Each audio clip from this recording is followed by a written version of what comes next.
عظیم ریاض کا سوال ہے جی کہ اگر کوئی شخص سرکاری نوکری کرتا ہے، اس میں سے وہ 10,000 یا 5,000 گھر والوں سے چھپا کے استعمال کرتا ہے، اس کا یہ عمل جائز؟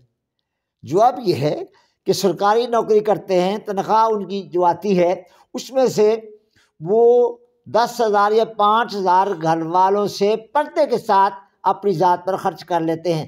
اگر ذات پر خرچ کرنے کا جو راستہ ہے وہ جائز ہے، اس میں کسی کا نقصان نہیں ہے، تو ان سے پردہ رکھنا کہ 4 پیسے بچ جائیں گے، جب ضرورت پڑے گی تو میں ان پر ہی خرچ کر دوں گا، اس میں کوئی حرج نہیں ہے۔ اور گھر والوں کو بھی اس کا پتہ چلنے پر بھی تان نہیں کرنا چاہیے۔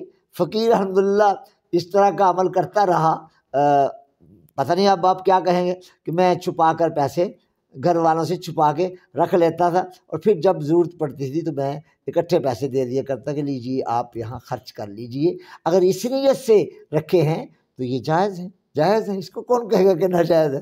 کیونکہ اس نے سارا گھر چلانا ہے، اپنے سارے معاملات کو دیکھنا ہوتا ہے، سربراہ کو اتنی اجازت ہوتی ہے، اس میں کوئی حرج والی بات نہیں ہے۔ میں لوگوں کے پردے فاش کرنے کو ہرگز بھی جائز نہیں سمجھتا۔